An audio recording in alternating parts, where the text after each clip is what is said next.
going to be in Baltimore. They're going to play the who, Poundcake? The Baltimore Ravens.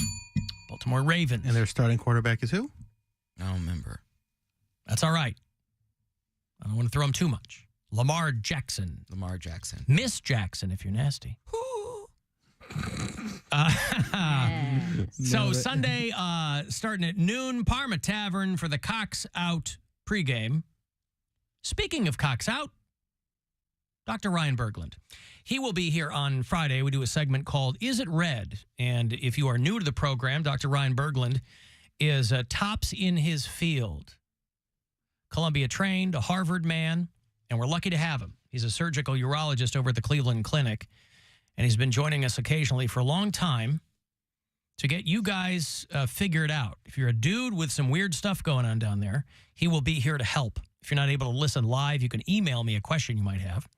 Otherwise, we'll take your calls and texts and messages live when Dr. Berglund is here. It'll be his final appearance on the show for 2023 as we are getting ever closer to our last live show of the year, which will be on December the 14th. So Ryan Berglund here on Friday. And then, of course, it's purely coincidental, but I'll be happy to remind him when he's here that Saturday will be the 1-year anniversary of him performing my vasectomy. Aww. It's also Veterans Day. Connect those two however you see fit. Are you going to get him a card that says happy anniversary? I will get him an anniversary card, yes. Good. I will probably get him a gift card to Chuchi's. And we'll go from there. But Hey. that will be, I'm sorry? I was going to ask you a question. Yes. So remember when Bridget Linton was in here on Friday? Sure do. Okay, so I posted the clip of her mentioning when she would go to clubs and they would put black X's on her hand. Mm-hmm.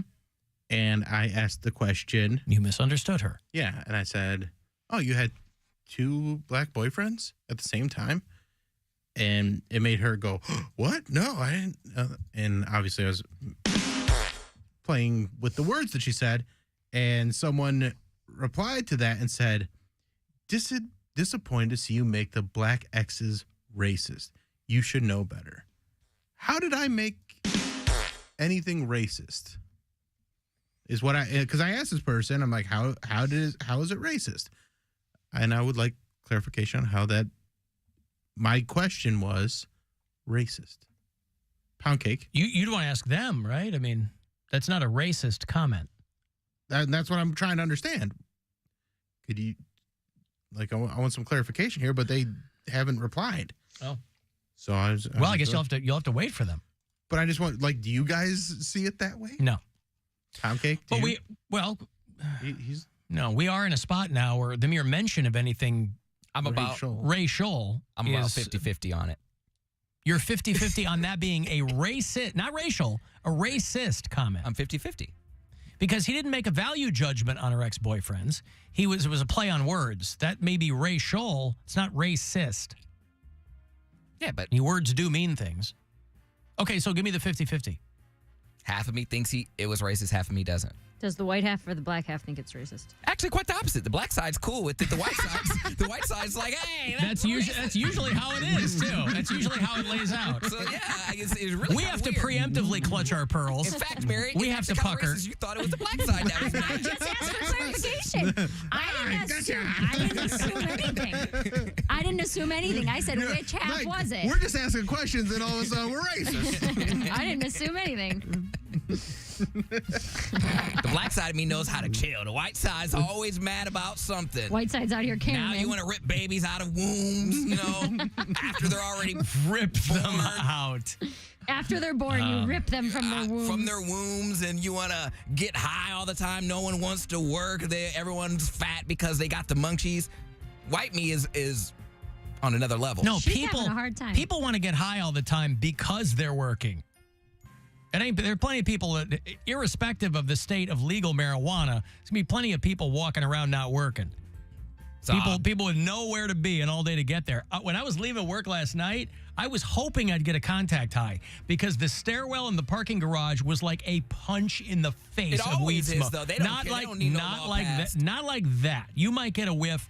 And again, this is the people who wanted to vote no on the pot thing. I do understand where they're coming from, and I've heard some of our coworkers out there. I kind of overheard this morning some people were kind of complaining about that vote passing. And again, it's not the end of the road. Who knows? They already said they're going to try to mess with it. But they were like, we're just going to walk around and everywhere is going to smell like weed now. And I'm like, I understand that complaint. But leaving here last night in the stairwell, I was like, oh, it'd be great if I got a contact high from this. Cheap and free. Because it's always a little bit of a waft. Like you're saying, last night, though, in the stair, it was like somebody had just been there. Like they were hanging out in the stairwell. Right there, yeah. Like it was a college dorm, and they were firing up a blunt. Now, correct me if I'm wrong. Is there a time where this goes into effect, or is it immediate? Like 30 days. Well, yeah, 30 days. Okay, because I've been waiting to smoke my blunts for a while. I don't know if I have to reread my lease because I don't know if I'm allowed to smoke in my apartment because you're probably allowed to smoke in your apartment, but I don't think so. A lot of places you're not. Oh yeah? I get paranoid, so I'm like, I don't want to smoke out there. Then you don't need the weed for that. And I was like, if I walk the streets, I was like, in Lakewood, no one is gonna bat an eyelash of me smoking a blunt on the sidewalk. So I was like, now I'll just do it as a point of pride, celebratory. Smoke weed every day. As a point of pride. Yeah, I'm like, ooh, I can do it, and I don't feel, because when I do something illegal, I feel bad about it. I still do it, but I feel bad about it. There's a little bit of guilt, you know. What's the point of feeling bad if you're gonna do it? Because if you really felt bad, you wouldn't do it. Well, no, you can do something that you know is wrong. I'm not going to throw away a blunt. Like, I'm not going to do that. Well, no one's asking you to do that, but you said when I do something illegal, I still feel bad about it. But it's illegal to possess. But I'm like, I'm not going to throw it away. It's a blunt. I'm not legally allowed to. I'm going to extinguish the tip, and I'm going to get on with my day. So I want to break the law respectfully. Like, I don't want to. Always with the respect. Always respectfully. Like, I don't want to hurt anybody, but I want to smoke my weed. His misplaced respect in society is one of my favorite qualities about Poundcake. Doesn't respect people driving delivery and dropping stuff off. Respects people who cheat the right way. Respects people who break the law the right way. Because people have convictions, but they still are human. Like, they're like, listen, I'm bad, but I'm not that bad. I can appreciate that. That is an important thing to remember. They are still human. You don't know what people are going through. It's just like. But when there's money involved, principles go out the window, as we were talking about before. Alan, did you see Rick Santorum? I did see Rick Santorum. I mentioned this kind of in passing earlier in the show. You guys remember who Rick Santorum is? This is a guy who I think ran for president a couple of times. He was one of my senators when I lived in Pennsylvania. I had Rick Santorum and Arlen Specter were my senators when I lived in the Keystone State. And Rick Santorum has basically been relegated to like the far right cable channels. But he said that he's very upset at the way things turned out in Ohio. Because he said that things like abortion and marijuana, those are very sexy issues. Oh. And that's why people came out to vote. Nothing sexier than talking about abortion. Yeah. So sexy. You put very sexy things like abortion and marijuana on the ballot, and a lot of young people come out and vote.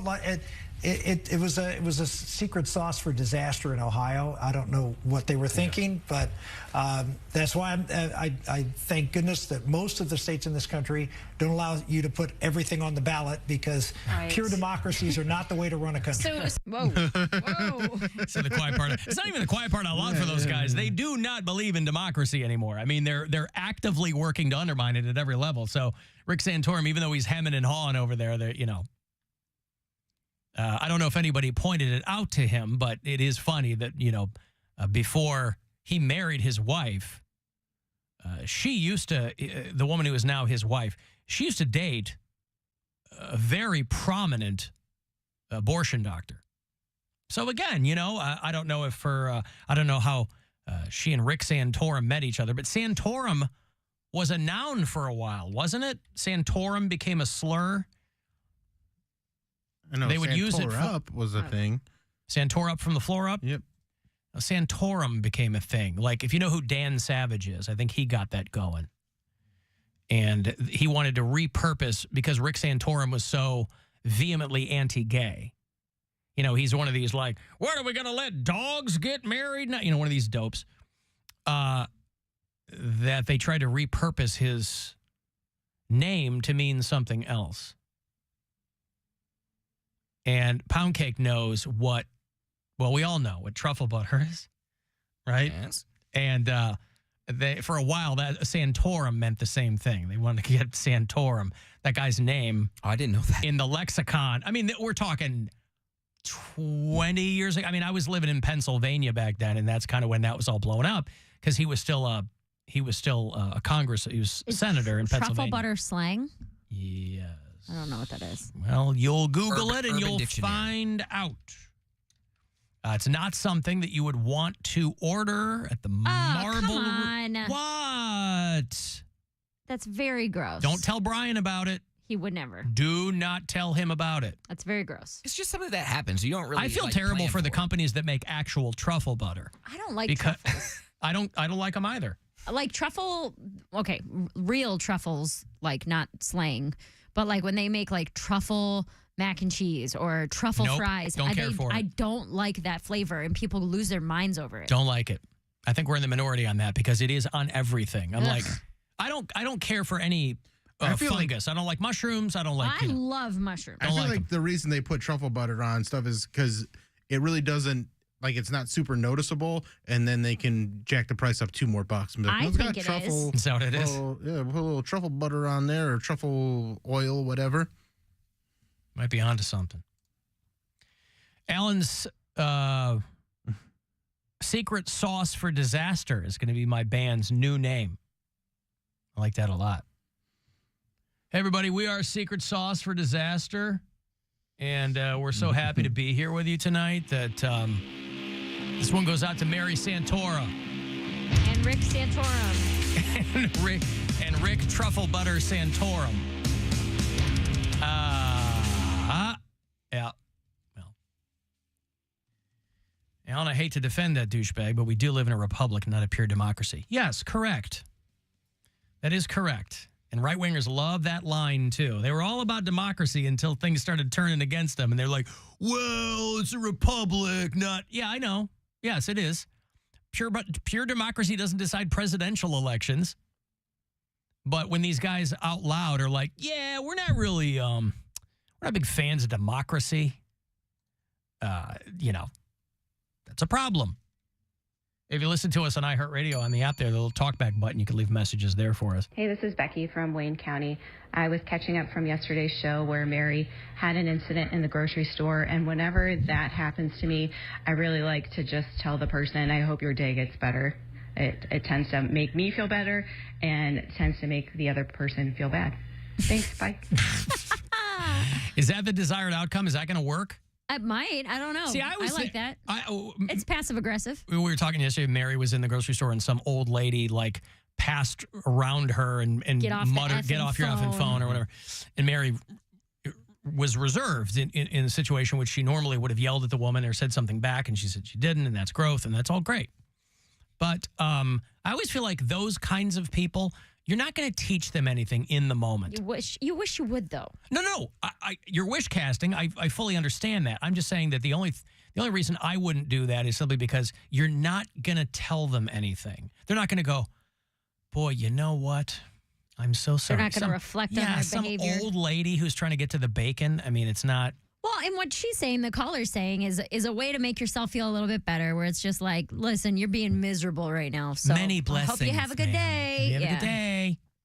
You should have thrown up in her cart. I should have. I didn't even think about that. But Like it would a go. cat. But it would go through all the slats. Oh God! She like- had enough stuff in there, Hey, what you got in there? or into her purse. Yeah, there you go. Her open purse? Was the lady walking around with an open I purse? didn't really pay much attention to her bag. Or Vomit You're into too her busy cart. talking on the phone. I know. I was You're so rude. distracted. So rude. Over there ticking and talking. I saw somebody who their message was, the best revenge is none. Oh. How's that blow your mind, It right? doesn't. Like, take a deep breath, forget that person, and go on with your life. I mean, I get what you're trying to say. That's exactly how I feel about so much stuff where people think interactions in daily life are like, I forget everything. So when people are like, cool, you're going to regret this or whatever, I'm like, I don't care. I forgot. I'm not even here right now. You trolls are butting your heads up against Bill Squire's short-term memory, and you're not going to win. Mm-hmm. I saw a really good meme, and it reminds me to stay positive and know that people ruin your day. Good for you. You want me to share it? Of course. Okay, it says, imagine this. If you had $86,400 in your account and someone stole 10 of it from you, would you be upset and throw all the remaining $86,390 away in hopes of getting back at the person? What? Or would you move on? It's going to be about like minutes in a day or something. Or would you move on and live? Right, you would move on and live. We all have Gotta be an easier way to explain this. 86,400 seconds in a day. Don't let someone's negative Isn't 10 that from seconds. Rent? I don't know. No, that's 500. Yeah, don't let someone's negative 10 seconds ruin the remaining 86,390. Don't sweat the small stuff. Life is bigger than that. But you're like Mr. Petty. You're the chief petty I officer. said I liked the meme. I didn't say I was going to live by Come it. on now. I just said I liked it. I understand. I You saved it. see a lot of things. You go, oh, I enjoy There's that. a lot I'm not going to implement it into my life. I should try that sometime. My Twitter is full of like live healthy lifestyles and ab exercises. I just save them and bookmark them all. I'm going to use them one day, but not today. I have them there just in case. How many ab exercise bookmarks do you need? There's several different ways to do abs. Yes, you but you still really, working out too, you though? really only need to do 1 or 2, and you'll be fine. 7. I have- Are you I have are you options. doing any of those 7? I have them saved when I do. How many will you stack up before you start implementing? I them? don't know, but I regret doing it because now the algorithm is just like you're sitting on your ass. Try this fitness tip, and I'm Yeah. like, oh my god, I don't need aggressive every time. I Hey, put up don't an let that 10-second post about your abs ruin the rest of The your other day. 90,000 seconds. I don't. I bookmark it and save it. I'm like, you know what? This is gonna really Save it mean for something. what? Another day. It's gonna mean something when I need it. I don't need it right now. Do you know, I'm like that on TikTok with recipes. Whenever I see someone cooking on TikTok, I probably have 40 TikTok recipes saved where I'm like, oh, that looks delicious. Do you have a day. folder called recipes? I've just never even looked back at it. I've never even gone back through that recipe folder. But you should, because then you won't find yourself driving around trying to figure out what to eat. Right. Well, that was mostly PMS, but but I'm saying in the same vein as Cody, and then I make like the same 3 things for dinner. I have like 3 things in my lexicon that I cook when I have 40 recipes waiting for me. There's always like an Oprah meme and a Beyonce meme like, get your paper. Oprah was canceled from every single job and she became a billionaire. I'm like, not Oprah. And you never will But be. it's motivational. I'm like, let me screenshot that for when I have a down day. For when I need it, it's there. A down day. All right, well, listen, anything that boosts your spirits, right? It's not hurting anybody. I'm trying to boost my metabolism. That's why I'm saving all those workouts. Yeah, but not doing them. But Are I'm you saving not? Are you? You know you don't get the effect of the actual exercise by saving the story about it, right? Well, you know, it just gets you in the right mentality. We're like, oh, I'm going Yes. to work out eventually. So Eventually. I'll All figure right, it well. out once it When gets when there. is the last time you went to Orange Theory? Poundcake, or wherever you went? like Not like anymore. 2 weeks ago? Do you still like go there regularly? Like, I haven't been on a regular routine, no. But I still have classes left, so I'm still going to go. I just haven't gone lately. I've just had a lot of stuff going on. Well, dig trying to into those Beyonce memes. You'll be right back at it. Dig into those ab bookmarks. I was going to say, it's usually like the most shredded dudes alive, and they're like, listen here. I was a small guy, and I had to build it up. I was bullied. I was beat. I was in the military. My dad left me. My dog died. Like, it's like, and then so I made exercise my personality. exactly, literally. I'm like, oh my gosh. Yeah, well, that's how those people how they get paid. I was like, but I don't want my life to be that hard just to achieve a hot bod. Well, your life hasn't been that hard. That's why you don't have the hot bods. Well, Right. it's okay. It's a trade-off. I don't want to sacrifice my dog and get beat up in jail and have my dad die. Like, I don't want all this stuff to happen just to have a hot bod. You know, he's not saying those are requirements to get the body, right? This That's is what